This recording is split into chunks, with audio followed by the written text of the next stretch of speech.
So hello and welcome. तो आज हम लोग इस वीडियो में देखने वाले हैं क्लास 9th का साइंस का chapter number 2 matter nature and behaviour का नेक्स्ट पार्ट।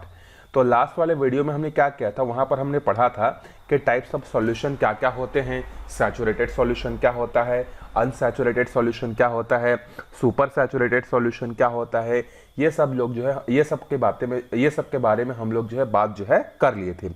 अब हम लोग आगे देखते हैं व्हाट इज सस्पेंशन। ठीक है, The mixture chalk powder in water obtained by group C in activity 3 is an example of suspension। जो हमने एक एक्टिविटी 3 की थी, जहां पर हम लोगों ने 3 ग्रुप में डिवाइड किया था, जहां पर हम लोग 3 बीकर लिए थे और 3 बीकर में पानी डालकर पहले वाले में हम लोग मिल्क को डाले थे, दूसरे वाले में इंक को डाले थे, तीसरे वाले में चॉक पाउडर को डाले थे। इस तरीके से एक्टिविटी किए थे ना। तो उसमें से जो तीसरी एक्टिविटी में जो तीसरे ग्रुप वाले जो बच्चे थे जिन्होंने पानी में किसको ऐड किया था, चॉक के पाउडर को ऐड किया था। तो ये जो हमारा एग्जाम्पल है ना, जिसमें हम लोग पानी में चॉक के पाउडर को मिलाते हैं, वो क्या कहलाता है, सस्पेंशन कहलाता है। ठीक है, muddy water which is in mixture of soil in water is another example of suspension. Suspension का एक और एग्जाम्पल है जो मडी वाटर होता है, जिसमें सॉइल और वाटर का मिक्सचर होता है, वो भी क्या है, सस्पेंशन का एग्जाम्पल है। Here the solute particle do not dissolve and remain suspended in the medium। तो हम लोग सस्पेंशन किसको बोलते हैं, तो वो सॉल्यूशन जिसमें जो सॉल्यूट होता है ना, वो सॉल्वेंट में डिसॉल्व नहीं होता है, बल्कि उसमें क्या हो जाता है, सेटल डाउन हो जाता है, वो उसी में घूमते रहता है। The suspended particle can be seen with the necked आई। और उस पार्टिकल को हम लोग क्या कर सकते हैं, अपनी खुली आंखों से जो है देख सकते हैं।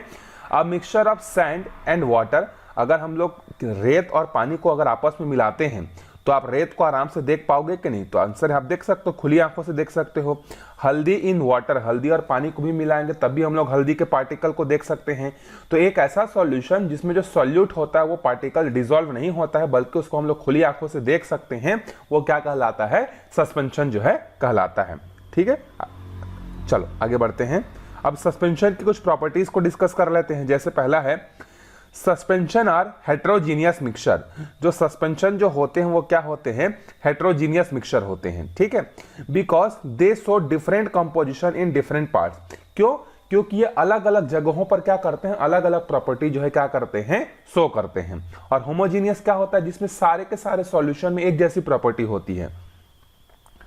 Their particles are so big that they can be seen with the naked eye and they can scatter a beam of light। दूसरा इनकी प्रॉपर्टी क्या होती है कि इनके जो सॉल्यूट जो होते हैं उसके पार्टिकल इतने ज्यादा बड़े होते हैं कि जब उसको हम लोग सॉल्वेंट में मिक्स करने जाते हैं तो उसमें डिसॉल्व नहीं होते हैं और उसको हम लोग खुली आंखों से देख सकते हैं। और अगर हम लोग वहां से लाइट को पास कराने की कोशिश करें तो वो लाइट को क्या कर देगा, स्कैटर कर देगा। This show its path and show the particle of the mixture. और इसी से हम लोगों को उसके पार्टिकल के बारे में जो है क्या कहता है, पता चलता है। The size of the particle in suspension is so big that they start settling down if left undisturbed। अगर उस सॉल्यूट और सॉल्वेंट को जिसको हमने आपस में सस्पेंशन मिक्सचर बनाया है, अगर उसको हम लोग कुछ देर के लिए बिना डिस्टर्ब किए छोड़ देते हैं तो जो सॉल्यूट के जो पार्टिकल होते हैं वो धीरे धीरे क्या होने लगते हैं, नीचे बैठने लगते हैं। The particles can be also separated using filter paper। और फिर इसको हम लोग चाय छन्नी जो बनाते हैं, जिसको हम लोग फिल्टर पेपर बोलते हैं, उस फिल्टर पेपर के हेल्प से जो हम लोग सॉल्यूट और सॉल्वेंट को क्या कर सकते हैं, अलग अलग जो है कर सकते हैं। तो ये हो गया हमारा सस्पेंशन। तो सस्पेंशन में आपको याद रखना है कि सॉल्यूट पार्टिकल सॉल्वेंट में डिसॉल्व नहीं होता है और सॉल्यूट के पार्टिकल काफी ज्यादा क्या होते हैं, बड़े होते हैं। कुछ देर तक छोड़ देने से ये क्या होते हैं, नीचे बैठ जाते हैं और फिल्टर पेपर से इसको हम लोग अलग कर सकते हैं। अब आगे देखते हैं कि कॉलॉइड क्या होता है। देखो सस्पेंशन और कॉलॉइड जो होता है दोनों मिलता जुलता होता है, दोनों में एक छोटा सा डिफरेंस होता है, उसको हम लोग समझते हैं। इज द मिक्सचर मिल्क और ink in water obtained by group B in activity 3 a solution a suspension, if it is neither what is it. जो एक्टिविटी 3 में जो दूसरे ग्रुप वाले बच्चों ने किया था, जहां पर उन्होंने पानी में किसको मिलाया था, मिल्क को मिलाया था या इंक को मिलाया था, ये जो उन्होंने जो मिक्सचर बनाया था, ये जो सॉल्यूशन जो बनाया था, ये क्या कहलाता है, कॉलॉइड कहलाता है। On the basis of our observation we can conclude that this is a type of mixture that is between suspension and solution. Such mixture are called colloids. ऐसा सॉल्यूशन जिसमें सस्पेंशन और सॉल्यूशन दोनों mix होते हैं वो क्या कहलाता है, कॉलॉइड कहलाता है। The particle of a colloid are smaller than the suspension. तो सस्पेंशन और इसमें क्या डिफरेंस है, दोनों में तो वही बातें समझ में आ रही है। तो सस्पेंशन में जो सॉल्यूट के पार्टिकल होते हैं वो काफी ज्यादा बड़े होते हैं, जबकि कॉलॉइड में जो सॉल्यूट के पार्टिकल होते हैं वो बहुत ज्यादा छोटे होते हैं। That is why they look homogeneous but are actually heterogeneous। अब ये इतने ज्यादा छोटे छोटे होते हैं कि पानी के साथ हमको ऐसा फील होता है कि ये पानी के साथ मिक्स हो गए हैं, लेकिन एक्चुअल में पानी के साथ वो मिक्स नहीं होते हैं। और ये होमोजीनियस जैसा तो दिखते हैं, लेकिन एक्चुअल में इनकी प्रॉपर्टी कैसी होती है, हेटेरोजीनियस सॉल्यूशन जैसी इसकी प्रॉपर्टी जो है होती है। The size of particles of a colloid is so small that they can be seen by naked eye. They cannot be seen by naked eye। देखो सस्पेंशन में जो पार्टिकल्स था उसको हम लोग खुली आंखों से देख सकते थे, जबकि कॉलॉइड में जो पार्टिकल्स होते हैं उसको हम लोग खुली आंखों से नहीं देख सकते। तो याद रखिए, अगर आपको कॉलॉइड और सस्पेंशन में डिफरेंस पूछेगा तो पहला डिफरेंस ये होगा कि solute particle can be seen in suspension but in colloid we can not see. They can not be separated by filtration. Suspension को हम लोग क्या कर सकते हैं, फिल्टर पेपर से अलग कर सकते हैं सॉल्यूट और सॉल्वेंट को, जबकि हम लोग कॉलॉइड में सॉल्यूट और सॉल्वेंट को फिल्ट्रेशन प्रोसेस से हम लोग नहीं कर सकते। And do not settle down when left undisturb. Suspension को जब हम लोग कुछ देर के लिए बिना डिस्टर्ब किए छोड़ देते हैं तो उसके सॉल्यूट पार्टिकल नीचे बैठ जाते हैं, जबकि जो है कॉलॉइड में जो है सॉल्यूट पार्टिकल को अगर आप कुछ देर तक छोड़ दोगे पूरे सॉल्यूशन को, तो सॉल्यूट पार्टिकल जो है सेटल डाउन नहीं होंगे। But they can be separated by using centrifugal force. उसको हम लोग जो सिंपल फिल्टर पेपर से सेपरेट कर सकते थे, लेकिन कॉलॉइड को अगर हमें फिल्टर करना है तो हमें सेंट्रीफ्यूगल फोर्स जो है लगाना पड़ेगा, मतलब उसको घुमा घुमा के जो है हम लोगों को निकालना पड़ेगा। You must have seen butter being separated from the curd. जिस तरीके से हम लोग बटर को निकालते हैं कर्ड से, उसी तरीके से हम लोग इसको कॉलॉइड को चाहे तो सेपरेट आउट जो है कर सकते हैं। Here also the particles are separated from a colloid using the centrifugal force. If you have a centrifugal machine in your school, take some milk in test tube and spin it for 2 minutes. Does the cream separate out from the milk? अगर आपके school में centrifugal machine अगर होगा तो आप उसमें एक test tube में एक दूध को रख कर जो उसमें रख दीजिए और ऑब्जर्व करिए कि क्या वहां से जो है मिल्क से जो है क्या हुआ, क्रीम अलग हुआ या नहीं हुआ। खैर बहुत सारे स्कूलों में तो नहीं होगा, कोई बड़े बड़े स्कूल जो होंगे वहां पर हो सकता है। अगला है the particles of a colloid easily scatter a light beam to show part of light ray. अब देखो सस्पेंशन में जो है क्या होता है, लाइट जो है क्या होता है उस पर पार नहीं होता है, जबकि कॉलॉइड में क्या होता है, लाइट जो होता है वो सॉल्यूशंस के आर पार जो है चला जाता है। This effect is known as Tyndall effect. यह सबसे इंपॉर्टेंट है आपके एग्जाम पॉइंट ऑफ व्यू से। टिंडल इफेक्ट क्या होता है? The effect was discovered by the scientist John टिंडल। इस इफेक्ट को जो है किसने ढूंढा था? जॉन टिंडल नामक साइंटिस्ट ने ढूंढा था, इसीलिए इस इफेक्ट के नाम को हम लोग क्या रख देते हैं, टिंडल इफेक्ट रख देते हैं। तो टिंडल इफेक्ट क्या होता है, जब हम लोग कॉलॉइडल सॉल्यूशन से क्या करते हैं, लाइट को पास करते हैं, तो जो सॉल्यूट के पार्टिकल होते हैं वो क्या करते हैं, लाइट को पास होने देते हैं, इसीलिए हम लोग उसको क्या बोलते हैं, मतलब उस सॉल्यूशन के अंदर में लाइट को हम लोग देख सकते हैं, तो इसीलिए हम लोग इस इफेक्ट को क्या बोलते हैं, टिंडल इफेक्ट जो है हम लोग बोलते हैं। This effect can also be seen in a dark room when light enters it through a small opening. This effect is due to scattering of light by the dust and smoke particle. इसको आप अपने daily life में भी देख सकते हो। कहाँ पर देख सकते हो? जब आपका कमरा है एक मान लेते हैं और वो जो कमरा है वहां पर लाइट नहीं है, और उस कमरे पर क्या हो रही है, एक छेद है और एक होल है, उस होल से जो है क्या हो रही है, लाइट के पार्टिकल्स आ रहे हैं। तो आप लोग देखे होंगे कि जो लाइट का पार्टिकल्स जो होता है जिसमें वो आता है उसके बीच में जो फॉग या क्या बोलते हैं, डस्ट के जो छोटे छोटे पार्टिकल्स होते हैं वो कंटिन्यूअसली उसमें घूमते हुए हमें दिखते हैं। मतलब रूम अगर बंद है, एक रोशनदान है या एक कोई होल है जहां से छोटा सा जो है सनलाइट आ रहा है, उसमें हम लोग देखते हैं कि जो डस्ट के जो पार्टिकल्स है उस लाइट के चारों तरफ क्या होने लगते हैं, घूमने लगते हैं, हमको दिखने लगते हैं। ठीक है, इसको हम लोग क्या बोलते हैं, टिंडल इफेक्ट जो है हम लोग इसको बोलते हैं। और इस टिंडल इफेक्ट को हम लोग अपने घरों में भी ऑब्जर्व कर सकते हैं। नेक्स्ट है in a colloid the solvent particle exert a unbalanced force on the solute particle. ये जो हमारे पास कॉलॉइड होता है ना, इसमें जो सॉल्वेंट के जो पार्टिकल्स होते हैं वो सॉल्यूट के पार्टिकल्स पर क्या करते हैं, एक अनबैलेंस्ड फोर्स लगाते हैं। This cause the solute particle in the colloid to move in the zigzag manner। और इसी कारण से जो है धूप में जब आपके रूम में जब धूप एंटर करता है तो आप देखोगे कि डस्ट पार्टिकल हमेशा यहाँ से वहां घूमते रहते हैं। तो वो क्यों होता है, सॉल्वेंट जो होते हैं वो सॉल्यूट पर एक अनबैलेंस फोर्स लगाते हैं, जिसके कारण से सॉल्यूट पार्टिकल हमेशा भागते रहते हैं, जिग जैग मोशन करते रहते हैं। This event was study by Robert brown in 1773 to 1858. In 1827 such zigzag motion of a particle is called Brownian motion after him. और इसको सबसे पहले जो है किसने देखा था? रॉबर्ट ब्राउन ने देखा था इस इफेक्ट को, इसीलिए इनके नाम पर जो है इसका नाम क्या रख दिया गया है, इसके मोशन का नाम क्या रख दिया गया है? ब्राउनियन मोशन जो है रखा गया है। जिगजैग मोशन ना बोलकर ब्राउनियन मोशन जो है इसको कहा जाता है। ठीक है, चलो आगे बढ़ते हैं। अब आगे देखते हैं हम लोग what are the types of pure substances. अब प्योर सब्सटेंस क्या होता है? मिक्सचर तो हमने देख लिया कि सॉल्यूशन जो होता है अलग अलग चीजों से मिलकर बना होता है। अब हम लोग बात करते हैं कि प्योर सब्सटेंस जो है क्या होता है। तो देखो प्योर सब्सटेंस की जब हम लोग बात करते हैं तो हमारे दिमाग में पहला आता है जिसका नाम है एलिमेंट। तो एलिमेंट क्या होता है? देखो अगर हम कोई भी सब्सटेंस लेते हैं और उस सब्सटेंस के छोटे छोटे टुकड़े करते जाते हैं तो एक ऐसा कंडीशन आता है जहां पर हम लोग उस सब्सटेंस को और छोटे छोटे टुकड़ों में ब्रेक नहीं कर सकते हैं, ना ही हीट करके, ना ही लाइट के थ्रू, ना ही इलेक्ट्रिसिटी से। उसको हम लोग क्या बोलते हैं? एलिमेंट बोलते हैं। तो किसी भी सब्सटेंस का smallest part that can not be further break down, उसको हम लोग बोलते हैं एलिमेंट्स। जैसे हाइड्रोजन क्या है? एक एलिमेंट है। सोडियम क्या है? एक एलिमेंट है। आयरन क्या है? एक एलिमेंट है। कॉपर क्या है? एक एलिमेंट है। ठीक है। Lavoisier was the first to give the modern definition of element based on experiment. Lavoisier जिसको हम लोग फादर ऑफ केमिस्ट्री बोलते हैं, उन्होंने एलिमेंट का पहला डेफिनेशन दिया था। इस डेफिनेशन का आपको याद रखना, ये एग्जाम में पूछा जा सकता है। According to Lavoisier, element is a basic form of matter. Element is a basic form of matter that cannot be broken down into simpler substance by chemical method. ठीक है, अगर हमारे पास कोई भी सब्सटेंस है जिसको हम लोग और छोटे छोटे पार्ट्स में ब्रेक नहीं कर सकते सिंपल पार्ट में, वो क्या कहलाता है? हमारा वही जो है एलिमेंट जो है कहलाता है, और किसी भी केमिकल प्रोसेस के थ्रू उसको छोटा नहीं किया जा सकता। ठीक है, अब इसको छोटा ना क्यों नहीं कर पाते हैं? क्योंकि वो चीज वैसी ही चीजों से मिलकर बनी हुई है, तो और छोटा टुकड़ा कैसे होगा? अगर हम लोग मान लेते हैं लोहे को हम लोग छोटे छोटे टुकड़ों में करते जाते हैं तो एक ऐसा कंडीशन आएगा जब हम लोग लोहे को और छोटे छोटे पार्ट्स में ब्रेक नहीं कर पाएंगे। क्यों नहीं कर पाएंगे? क्योंकि पूरा का पूरा सब्सटेंस ही वैसे छोटे छोटे चीजों से मिलकर बना हुआ है। ठीक है, मतलब एक आयरन का पीस हमने लिया और उस आयरन के पीस को हम लोगों ने छोटे छोटे टुकड़ों में तोड़ना चालू किया, तो ये इतना छोटे छोटे टुकड़ों में क्या हो गया? ब्रेक हो गया।